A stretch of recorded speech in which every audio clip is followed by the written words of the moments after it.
Once my dad, who works in a factory, canceled the engagement right after my stepmom said so. She, being quite mean, threw tea on my dad's face while laughing like crazy. Surprisingly, my stepdad didn't scold her. The tea stain spread on the suit my dad had specially cleaned for the occasion. But luckily, the tea was just lukewarm, so no burns.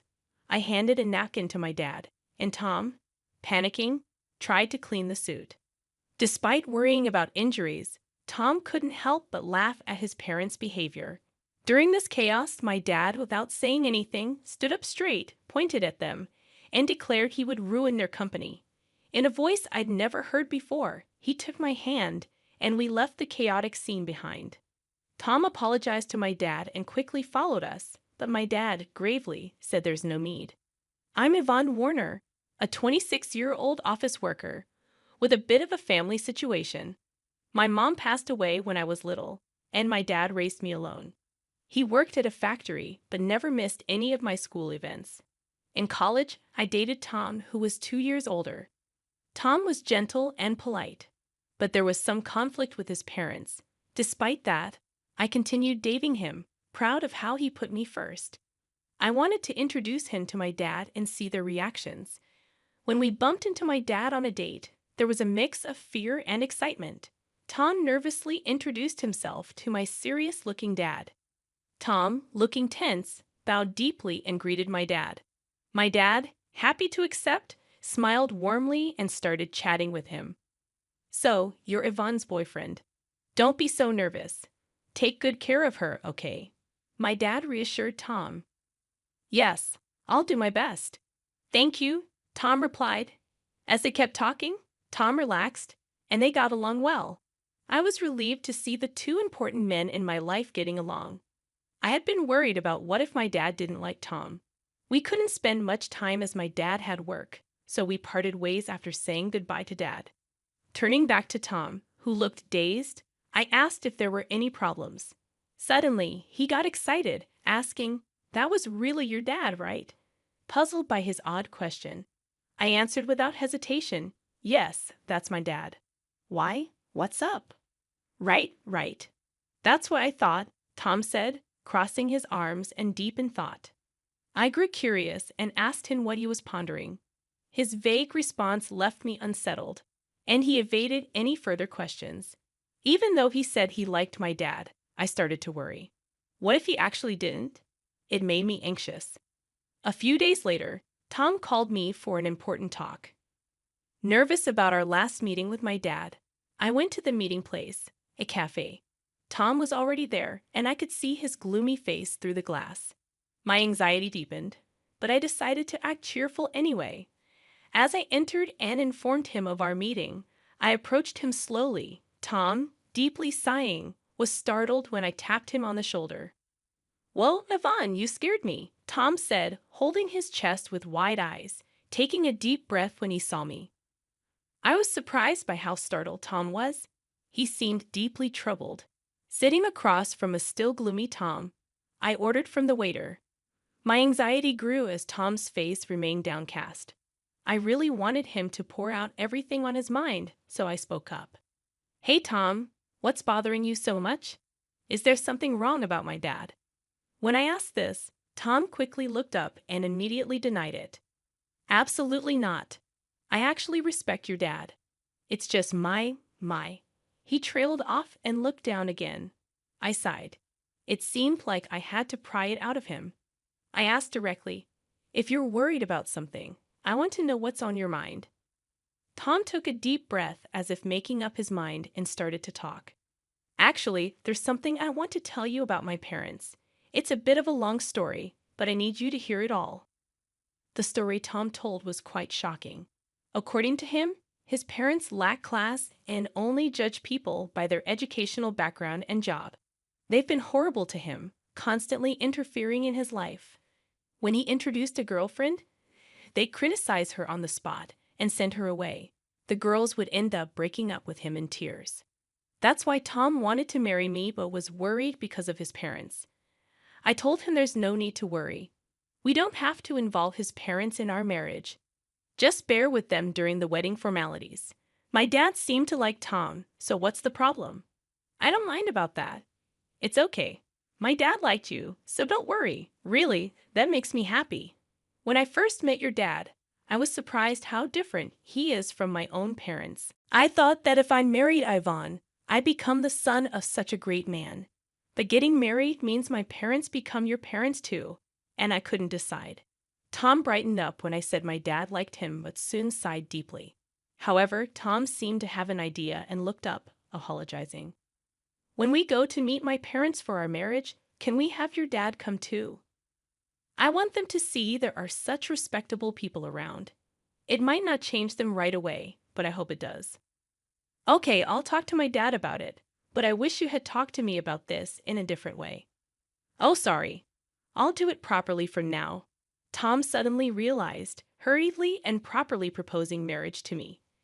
After receiving Tom's proposal, I quickly decided to talk to my father about it. Initially hesitant, my father agreed when Tom came to formally ask for my hand in marriage. Then Tom and I set a date to meet his parents.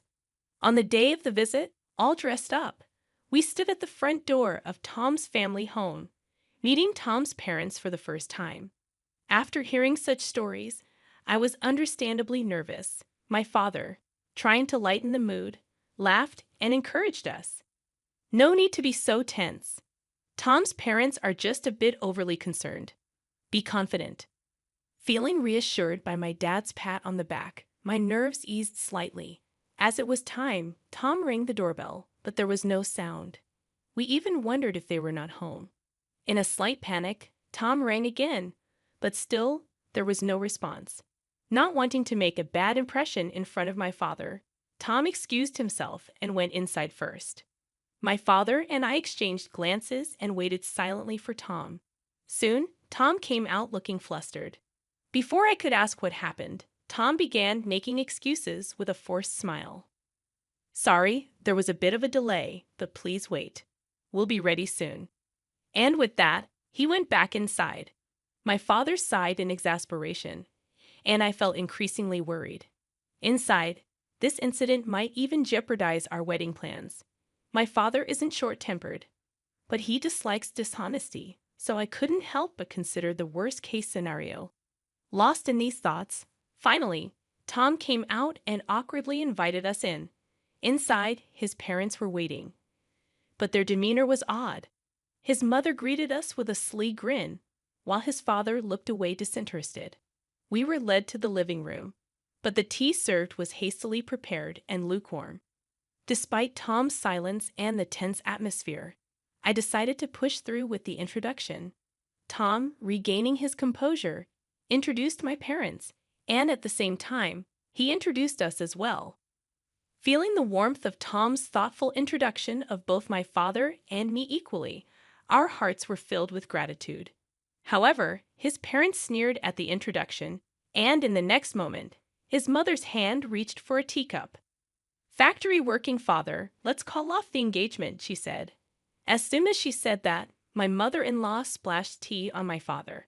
My father-in-law, who was smiling and giggling next to her, did not blame my mother-in-law for her actions. The stain on the suit my father had specially cleaned for this day spread quickly.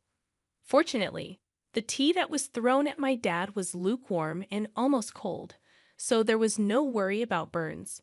Shocked, I offered my dad a handkerchief, while Tom panicked, wiping off my dad's suit. Tom, worried about injuries, got angry at his parents who only laughed in response. Meanwhile, my dad said nothing but stood up and pointed at them, saying, "Then I'll ruin your company," speaking in a voice I'd never heard before. He took my hand, and we left the oak corner house behind us. Tom's voice scolded his parents, then quickly followed us. "Father, mother-in-law, I'm really sorry. I'll have my parents apologize later," Tom pleaded. "No need. We're done with them anyway," my dad said, gravely patting Tom's shoulder. We went back to our house with Tom, and my dad immediately changed clothes. During that time, Tom was earnestly apologizing outside my dad's room, and I could hear my dad's troubled voice occasionally. However, I was too shocked by what Tom's parents had done to pay attention. I knew they wouldn't be easy to get along with, but I didn't expect such behavior. I was furious that they insulted my dad. Sitting on the living room sofa, clenching my fists, I replayed the event in my mind. It wouldn't help the situation, but I couldn't help it. When my dad finished changing, he and Tom came into the living room. Tom immediately apologized to me, almost bowing down. "Yvonne, I'm really sorry. I never expected them to do such a thing, especially to insult your dad. I'm truly sorry. I did something terrible," Tom said, clearly knowing it wasn't something easily forgiven. His sincerity was evident as he didn't even ask for forgiveness. That meant I had to apologize to Tom as well. I took Tom's hand as he kneeled on the floor and apologized. "I'm sorry too. I should not have suggested it without knowing everything. I didn't expect things to turn out this way." Then I turned to my dad and apologized with all my heart. "Dad, I'm sorry this happened because of my thoughtless suggestion." My dad just looked down, troubled, and shrugged his shoulders. It was hard for him to say anything. None of us expected this outcome, but that meant my dad's threat was serious. I decided to ask him about it. "Dad, was what you said true? Are you really going to ruin their company?" To my question, my dad glanced at Tom and then nodded firmly. "Yes, it's true. I'm going to ruin their company. Their business was already struggling, so I've been thinking about what to do. This seems like a good opportunity to cut ties."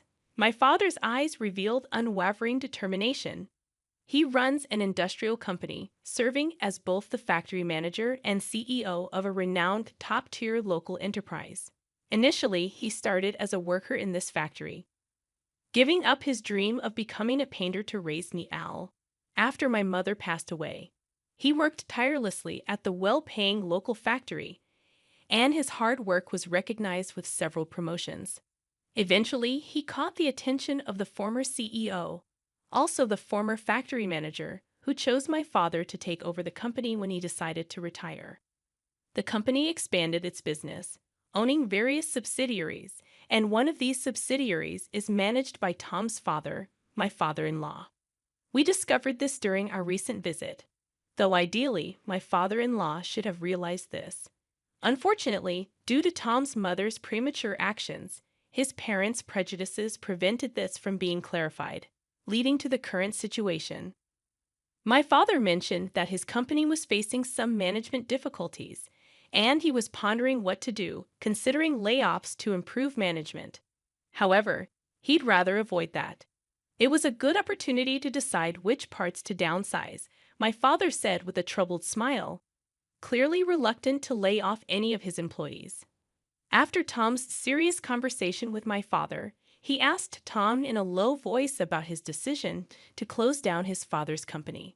Tom hesitated at first, but then looked firmly at my father and replied, "I've already cut ties with them. They did something unforgivable.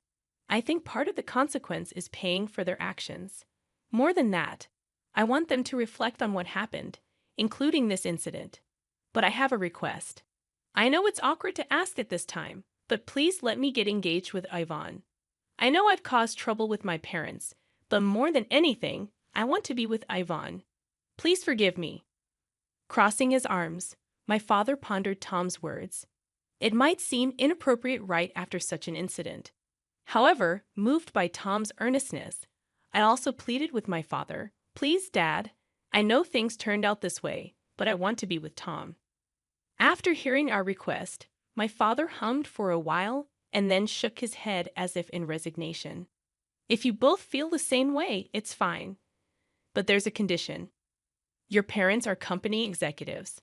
I want to know what you plan to do with their employees. If you can't do that, your marriage is off." My father said this and sent Tom away, not even glancing at me before returning to his room. A few days later, Tom came up with a plan for his father's company's employees. He had arranged a meeting with my father, and when I returned from work at 1723, they were deep in discussion. It was apparent that Tom had written down possible job placements for all the employees and was showing it to my father. "I hope you can employ them at your company. I want to support their transition and contribute to the business's vitality," Tom said, bowing to my father.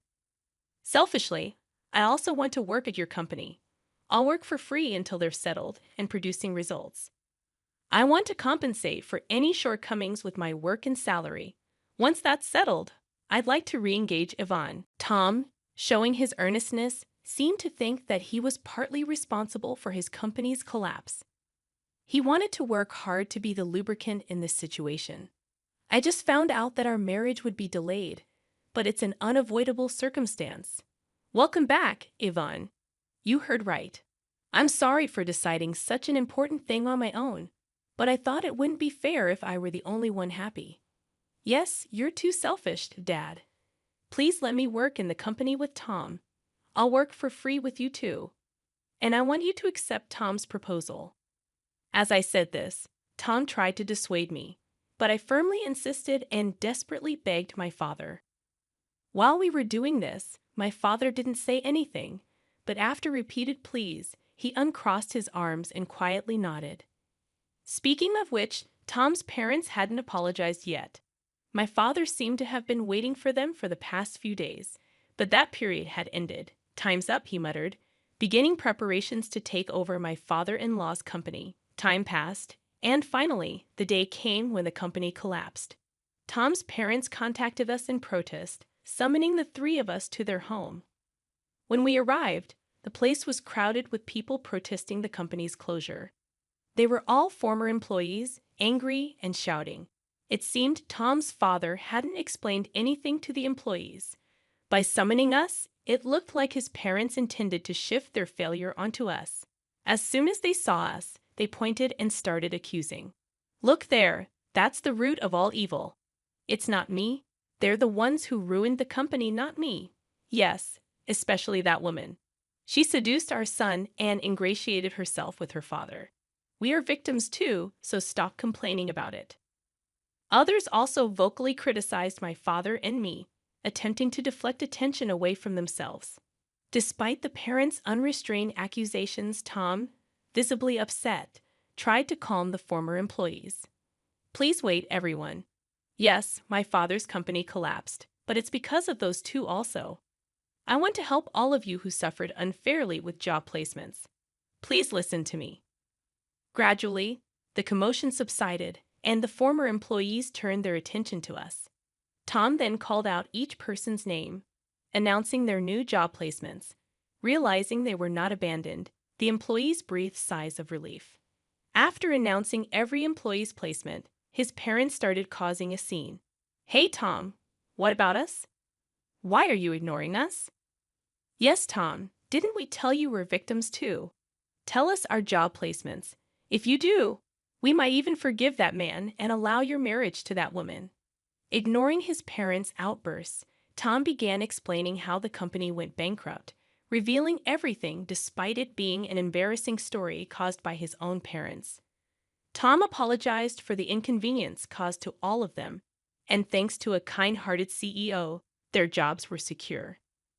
Please calm your anger and let's start working again from scratch, Tom addressed the employees, turning to my father and deeply bowing. I really apologize for the inconvenience caused. Thank you for listening to my selfish request. I will work with all my heart and soul. The former employees, seeing Tom's sincerity, also bowed to my father, while his parents were the only ones to object. Don't be fooled. That man ruined the company, and that woman egged him on. Wake up to reality. You're struggling for jobs because the company was destroyed, right? Just because you're getting help doesn't mean you should lose sight of the truth. Despite the parents' desperate appeals, everyone had already heard the story from Tom.